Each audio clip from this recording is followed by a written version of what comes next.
All right, welcome to another Fear-Free Friday Pet Expert Series.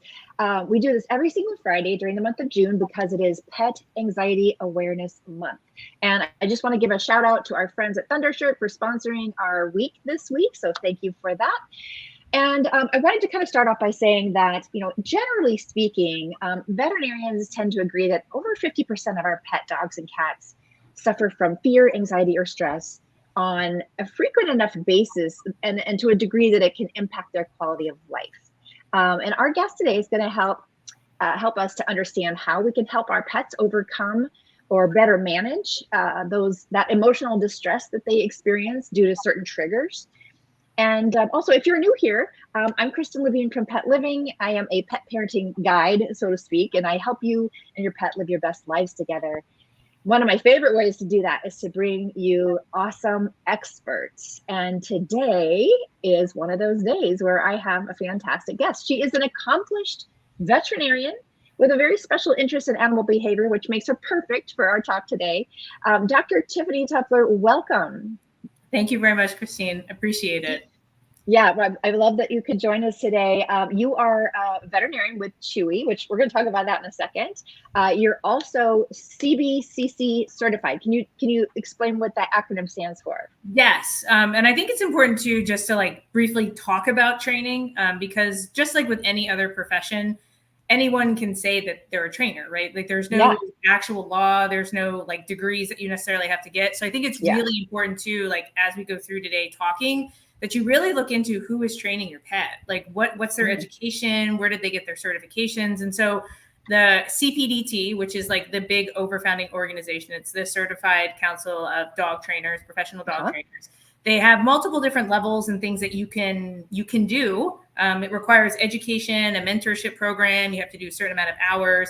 And the Certified Behavior Consultant certification is specifically for trainers who specialize in things like fear, anxieties, phobias, and how to help pet parents cope with them. So they are particularly trained dog trainers who help pet parents understand those experiences that they'll have as they move through life. So it's a really cool certification. Obviously, it helps when they have not just experience, but also the education and then the mentorship part of it too. So it's pretty neat. It's a great, certification. So. And I know we'll touch on that throughout our talk today, but I also wanted to ask you just to share a little bit about how you became so interested in the behavior area of veterinary medicine. Yeah, that's great. I have been very fortunate. I've been in veterinary medicine for a while. I was actually a veterinary technician and decided to go to vet school. My big interests were actually in surgery. But what I've noticed as I got into school, I fell in love with shelter medicine, community outreach, and I started to really like the proactive approach to medicine, right? We don't do it enough, even in our own care. It's very reactive. I'm sick, I go to the doctor. Right. So I started to really enjoy this kind of hey, you're not sick today, so let's talk about something that's important so you don't get sick. And behavior just became one of those really cool things where, to quote dirty jobs, a Mike Rowe kind of thing, you do stuff that other people want to do, but it's so helpful because behavior, it's just human psychology, right? There's this kind of only a medical doctor does medical, and then your mental well-being is kind of on the bottom. But in reality, so many conditions in animal welfare are caused by behavior. And the more that I worked in shelters, the more I realized that animals are being surrendered not because they're cute or because of the breed they are, but it's because of their behavior. And so much of it is so preventable, especially with an owner. But by the time they can reach a professional, it's already too late. They're fed up, the animal's fed up, and everyone's kind of I'm done with this. So I got a really big interest in it because I really felt it was the biggest impact you could make as a veterinarian, especially moving into that proactive approach. How can I help you now? You just got a puppy. You just got a new dog. You've got kids in the home. So how can I proactively help you so then you don't start to see these issues, or you start to see them so you're aware, hey, that's not a normal behavior. I need to start working now instead of waiting until my pet is really well off and we're at an impasse or a roadblock. Right. I love that about your background because I also got my start in the animal shelter world. I worked at an SPCA for 15 years in Florida, and I was on the marketing side at the shelter, but I saw what you're talking about, that a lot of the animals were surrendered because they had behaviors that their pet parents just didn't know how to address. So, and this was a long time ago. We've come a really long way. And for example, there is a thing called a fear-free certification for animal shelters too. And you have that certification. Yes, I do. And I think the really nice thing about fear-free that I really like help people understand with it, it's not meant to be like academic. It's not meant to be schooling. It's really meant to do exactly what we really want to do, is proactively educate. Like, how do I identify things that make my pet, like what's normal and then what's realistic? Like, how do I set those boundaries? So the fear-free thing is really nice because anyone can take it. Like you could be my marketing director at my shelter. And I'm like, hey, Kristen, come take this class. I think it'll be helpful because you could be walking down the shelter floor and be like, that's not normal. And so then it's easier for us to identify, because I feel like, it's teaching someone to fish, right? If I teach you all this stuff, you'll be able to help educate even more people. So that way animals don't have to suffer, because mental health is equally as important as your animal having diabetes or another medical condition. That's true. I'm going to put up this little banner here because we're talking about fear-free. Fear-free is one of the things that we have in our calming solutions guide for pet parents. You guys can download this for free. It's at petanxiettyawareness.com. It's chock full of resources for you to help you kind of navigate your pet's behavior challenges. And part of that is directing you to a fear-free veterinary hospital, which is a vet hospital that's been certified by going through a training process that helps to mitigate the things that cause animals to be so uncomfortable or frightened at a vet visit. And as you know, Dr. Tiffany, that can often prevent people from taking their pets to the vet because they're so stressed when they're there, or the whole process, like of a cat, getting your cat in the carrier to go in the car to go to the vet. So, but let's not get too far off track here. So you and I had a chance to speak, I guess it was about a week ago, and I thought it was really interesting how you kind of communicated the different layers or the different modalities of treatment for pets that have anxiety. So could you talk about those? I think you called them, or maybe I dubbed them 4 pillars, but that's how I remembered it.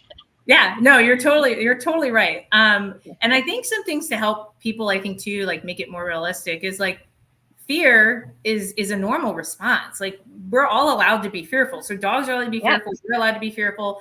Phobias, which are the things that people freak out about, right? When there's the thunderstorms or fireworks, like phobias are just like this kind of all out, like crazy panic, right? So phobias occur in humans, they occur in your dog, they occur in most pets. And then the anxiety is the buildup of it. So when you put all 3 of those together into a triangle, you start to realize like fear is normal.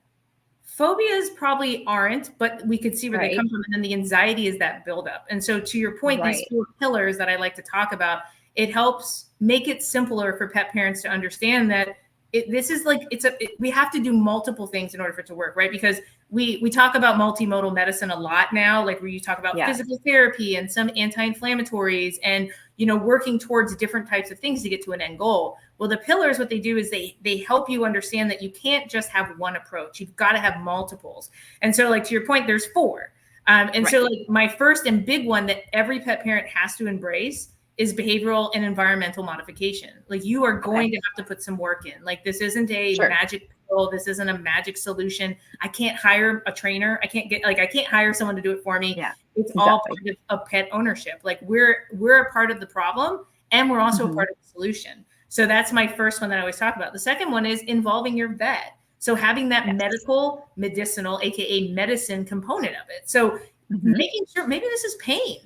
To your point, let's talk about like going to the vet, right? Maybe it's travel anxiety. So maybe your cat isn't scared of the vet. It actually just doesn't like getting in a car because every time it gets in the car, it thinks it's getting sick. So we add those medicines in to help mitigate that behavior. So are we including that component of they're like little kids. They can't talk to us. So it may be scary for me. I may think it's the horn honking, but it's actually the nausea that's getting them. And then the third one, which are like, as we move down this progression, it's not that they become less and less, but they become more things that you can do. So we talk about pheromones as the third one. We know in cats and dogs and other species, that's really, really important. It can help with relaxation, especially in cats. I know this is more of like a dog type podcast, especially in cats where we see they have so many different pheromones that they produce. And then finally is the fourth one. That's talking about supplementation, like things that are really easily accessible for pet parents. And again, to reverse that kind of thought process is they can help, but they're not going to fix that cure. So you've got to work you have to work with every single component to realize like supplements are here for a reason. Like they help with that long-term gain, but they're not Right. going to replace like ruling out pain or working through a behavior modification training with a certified trainer. Right.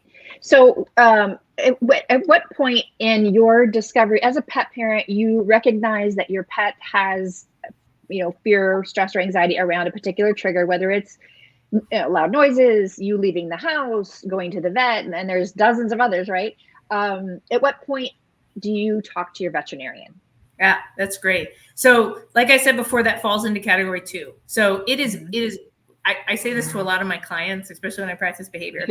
You want to hope it's medical. You actually want to hope we get a diagnosis, because it is so much easier to treat a medical condition than it is behavioral, because behavioral, just like with human therapy, we are teaching coping skills. We're trying to move environment, and it's going to be a mountain climb. We're going to go up, and then we're going to go down, and then we're going to go up, and we're going to go, oh my gosh, it's working. And then we find out actually it's even more complex than what we originally thought. So involving your vet and talking about things like, hey, I really would like to do a pain assessment. I've got an older dog. I have a German Shepherd. I know hip dysplasia plays into it. Is that why he doesn't want to walk anymore?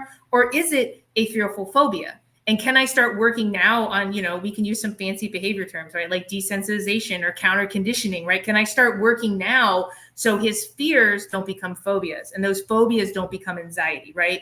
Separation anxiety is a great conversation. That's an us problem. We do that to our pets because of the environment and the behaviors that we are encouraging. So like, it's all part of that. Like, I think the first step for pet parents is this a normal behavior for a dog, right? Is being destructive and going through the garbage normal? Yes, it's actually super normal, but it's setting a realistic expectation for us. Okay, like he goes in the garbage, so therefore I'll give him some enrichment toys and things he can rummage through, so then I don't have to. But is this a anxiety component where when he hears thunderstorms, he's completely unapproachable? He's in phobia states. So now I've got to get medications on board so we can work on those modifications together. So you really have to look at it from like, I'm really not a fan of saying you know your pet best, because like, how do I teach you that, right? So it's like learning their body language, understanding what normal is for a dog, and then understanding how you guys communicate, because you, the pet parent, are the most important key to that. And then understanding like you're in control. I can't export that out to another vet. I can't export that to another trainer. You're the one that like dictates that kind of future for your pet. And it's a communication thing. You're partners in it, if that makes sense. Right. Yeah. Yeah. And let me just kind of tie back to what we started out talking about in the beginning, and that is trainers. Where would the trainer's role come in? Once you see your veterinarian, you determine it's not a medical problem, it is a behavioral issue. How do trainers fit into the solving the problem? That's a great. So traditionally, a CPDT or a trainer with certification education background, they're going to reach out to your vet, and they're going to do what they call a pre-screen. Like, is this a condition? Right? Have we ruled out things like neurologic, like brain? Like, is this a demented dog? So yes, I really do want to help you, but it turns out like I can't alter the brain. So let's chat with the vet. Let's work together. So just like a therapist would work with a social worker or a counselor, trainers work with vets and trainers work with you. And the big component with training is I'm going to teach you how to decrease your dog's anxiety. I'm going to teach you what is body language for your dog. I'm going to teach you how to communicate, not the other way around, right? The trainer shouldn't be like, hey, I'm going to grab him. I'm going to take him to this place. I'm going to teach him what he needs to know. And then I'm going to give him back to you, right? It doesn't work like that, unfortunately. Like, it's kind of like group therapy. The trainers should be involved at the beginning, but like good trainers are going to say, hey, what did your vet talk about? Where are we at with this? Like, is it situational, and vice versa? So we all work in tangent together, constantly bringing up like, hey, like your dog is hypothyroid. So there are some abnormal behaviors. So let's get the medication on board. I'll chat with you again in 6 weeks. So then we can kind of reassess. Was it a medical reason for the behavior? So trainers are always important. You don't have to have them for life, because the best part is your trainers are going to train you. So hopefully the goal is they're going to teach you how to train your dog. So then you don't have to keep calling them for every single behavior that you're seeing. You ultimately can take over and manage the situation. Correct. With the proper guidance and training. Right. Exactly. I want to talk a little bit about your role at Chewy, because I just learned this last week that you can actually chat with a vet through Chewy by going to chewy.com. And I'd love to hear a little bit more about what that's like for you as a veterinarian. Yeah. So the concept behind this is, I think there's a lot of mystery and involvement around like, what is telemedicine? What is telehealth? How does that work? And I think it really helps to understand that like virtual care is virtual care, right? So you have telemedicine, that's prescribing, diagnosing, like you come to me every week and maybe we chat on a video consult. What we get to do at Chewy, which I think is uniquely awesome, and it's particularly like heartwarming for many veterinary professionals that work on this service, is we get to educate. Like I know some people will talk about like, oh, I go to the vet and I only got 3 minutes with them. But it's because we have so many people to see. This is my opportunity now to step back and say, hey, I would love to take some time to talk to you about how to find a good trainer, or I would love to take some time to talk to you about some of the things you're seeing that are abnormal with your pet, and not kind of involve that medicine side of it, that prescription, like diagnosing side of it. We really focus on the asking the questions, like a hotline almost. So now instead of that, like Dr. Google, which we all love, now you can actually come and talk to a veterinary professional and actually get general advice from someone who is an expert in the field. So it's a very like great and awesome experience. Doesn't really happen a lot in our field because most of our time is like running around doing the things we need to do as doctors. So I think a lot of us enjoy that like outreach and that education and really being proactive about the health and welfare of your pet. Yeah, I want to put this up again just for folks, because I went to Chewy.com yesterday. Oops, I put the wrong one up. Sorry.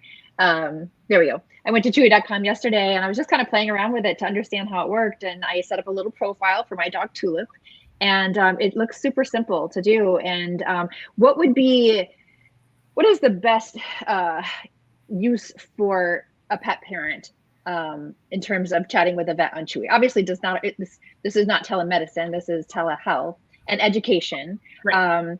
So when would a chat with a vet through Chewy be appropriate, and when would it not? Yeah. So if you think of it like triage is a tough word, because I think many people think of it like, oh, emergency, not emergency. And that's a good way to think of it. Like you can always chat in if you're kind of on the fence of like, I don't know if what my dog ate is good or bad. I don't know if this is abnormal or normal. I think really good use cases for it are like, hey, my dog is panting. Is that okay?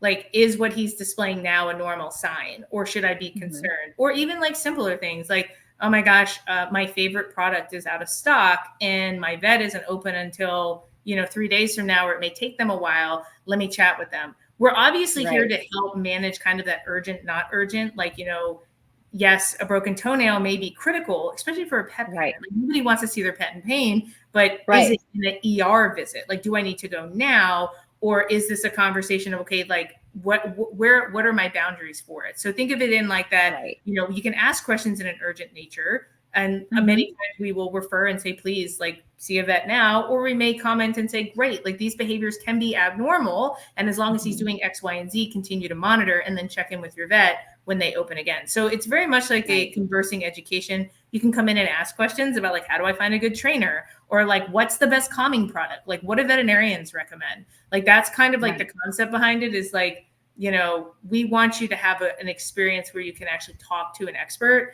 And instead of going on Google and being like, oh, cool, this site says I can do this, so I should do it, versus like, okay, I understand, I have my next steps and I'm prepared to like kind of move forward with my pet's care. Right. You mentioned people asking about products. Do you find what I see in my blog and my podcast is that a lot of times people will they're trying things before they see the veterinarian. Is that a no-no? Is that, I mean, because according to what you explained, it really, once we kind of make adjustments to our environment to mitigate the stress for our pet, we really need to be going to talk to our veterinarian before we start trying all these products. Is that how you would characterize it, or am I wrong? Yeah, kind of. I think like it's not a simple question, right? Like you have people that maybe just don't have access to a vet for whatever their reasons. Maybe it could be cost, location. It could be that they're traveling or vice versa. So that's a tough bubble. And then you also have like, you have groups of people who maybe it's reactive, right? Like I don't need a vet or I don't need medical help until I know there's a problem. So as a proactive educator, I always recommend at least an exam, right? Like have a conversation with your vet, get that off the table. So then when you start to have some of these like tele advice or telehealth like conversations, you can refer back and say, I was just at the vet 2 weeks ago and he's doing well. Okay, great. Awesome.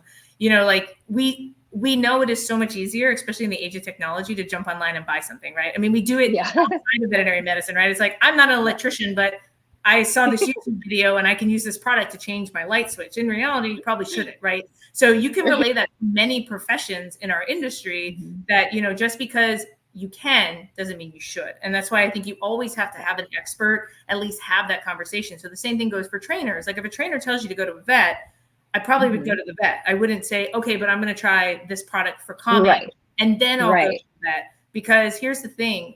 If you think you're saving money, you're really not, because you're going to end up going to the vet and the vet's going to be like, you need to buy this. And you're like, but I just bought this. And that was recommended on the site. So what do you mean it's not a good product, right? And it's not necessarily good versus bad. It's making sure that, like, I call it like the sigh of relief, you know, like when you leave the dentist and they're like, you don't have cavities. You're like, oh, thank goodness. I knew it took a year and a half. I should have came last year, but I didn't. Like, it's having that sigh of relief. Like, okay, nothing is seriously wrong.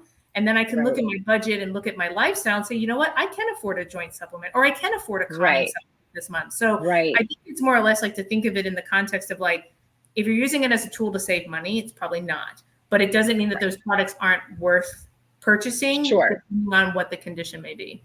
Yeah, that makes sense. And back to your point about the element of pain and how pain can kind of masquerade as a behavior problem. That's another reason to talk to the vet first, because if you think it's one thing and it's something quite different, and you wouldn't know without talking to your veterinarian. Yeah, 100%. So let's see. I wanted to know, well, since we are getting close to the 4th of July holiday, I wanted to talk a little bit about helping those pets that have noise phobia. And I know that, you know, noise phobia is not a seasonal condition. It's just a condition that gets more challenging for pet parents, you know, when the fireworks start going off, or, you know, New Year's Eve, or any of those firework type celebrations. Can you help give us some advice? Well, and you already have, really, but maybe we focus on the environmental part of it first. How can we create a more zenful environment for our dogs or cats who are afraid of loud noises? Yeah, it's a great question. And I think one of the big things to think about with noise phobia is make it a simple disease process, right? So phobias is the over exaggeration of fear. So we know that they're fearful already of a noise. And the problem with phobias and noise is that, think of like a bucket, right? So like you said, like it gets worse during the 4th of July. It doesn't go away during the year, because that's the honking horns and the garbage truck and the construction worker, and then the guy who just cut down the tree, and then the fireworks. And now we have this overflowing bucket, which creates that phobia. And once, for anyone that's ever been in a very like excitable state, you know, you can't get out of it. Like, and it doesn't matter if it's fear driven, anger driven, like excitement driven, like kid at Disney World, you can't get out of it, right? So you have to start practicing, to your point, Zen techniques, right? So big things we always talk about is don't wait to start implementing like desensitization or modifications to your lifestyle. So we talk about like, you know, don't flood your poor pet and expose it to all these loud noises thinking it's going to work. Because what that does is it shuts down, right? I always use analogies of like snakes, right? Indiana Jones, like he has this irrational fear of snakes, right? If you drop him in a room full of snakes, he's no longer going to be a hero. And that isn't going to fix his phobia. So what you have to do is like slowly introduce them, right? So slowly start working towards these noises and giving high value rewards. So if the reward is a cupcake, don't give your dog cupcakes. But for Indiana Jones, right? If you give him a cupcake, he may be more friendly towards a snake. And then you start to teach them that these snakes aren't scary, right? It's the same thing for noise, right? Really low decimal, cool, calming noises. And here's a treat. And then this is where your vet comes in. This is where those meds come in, right? Like there's always these memes that go around this time of the year, like hurry up and call your vet for meds. But in reality, like, let's start now. Like, let's start working on some of those noise phobias, learning what calm behavior looks like so you can reward it. So when the dump truck goes off in the backyard, you can say, oh, here's your cupcake. Great. And that's teaching this calm behavior of like, hey, it's okay. I'm getting a reward while I hear this scary loud noise. So that's like one thing you can do. And then obviously other things you can do too is aversions, right? Like, so keeping away from it, right? If Indiana Jones never goes near snakes, then you don't have to worry about being scared of snakes. So how do we do that, right? Like we talk about like sound machines. We talk about putting your TV on, right? Like YouTube actually has like tons of things. And there's tons of really great networks out there that play like noises that dogs are very calming for. There's different frequencies that they can play at different times, and then distracting them, right? So create that independent time, give them things they can do that takes away that fear or stress. Like instead of maybe a cupcake, maybe it's a frozen cupcake, right? So maybe it's something that you can start implementing into their lifestyle. So before they get to that phobic phase, you're already in this kind of trained calm. And so it kind of helps them understand that, like, when I'm in my independent space, so maybe it is a crate, maybe it's a little sheet cave you make, maybe it's the cushion under the couch, whatever it may be, you teach them, like, it's okay. This is your safe space. No one's going to touch you. No one's going to bother you. You have your really sound machine, TV/music, whatever. And then you start to help them modify, right? You're teaching environmental and behavioral modification before that firework happens. So that way you're not in the point where, oh no, I forgot to get the meds. Fireworks are here. Great. Now I'm just going to have to give them everything I have. What you're doing is you're learning what normal calming behavior is. And then you're rewarding that. So they can start saying, hey, I don't have to be scared anymore, because if I hang out in my crate or I hang out on this little mat, I get my cool frozen Kong or whatever fun interactive toys you want to use. And then now my dog can relax. And then obviously you incorporate your vet if you know it's really, really bad, because in order to train, you've got to be right. I can't tell the kid at Disney, like, we're going on a ride and they're screaming and yelling. And I'm like, but wait, we have to eat lunch first. Like, you gotta get good luck with that. Right, you got to get them calm first. And then you can say, okay, like, now that you're calm, I'm going to start giving you some stuff so you can be more excited. So it's really creating that, again, like that number one part, right? And then you can still incorporate things like supplements and start using them now, because many of them take 4 to 6 weeks to work. And then obviously using pheromones. But again, use them all the time, because noise phobia doesn't come out of nowhere. Like you said at the beginning, like, it's a very, very, very common thing. And by the time most dogs are 2 to 3, like 60 to 80% of them already have some form of noise phobia. So start working on it now and identifying it, so that way you can practice it throughout the year. So when the scary holidays come, you kind of have a better handle and grasp of what you need to do. Yes.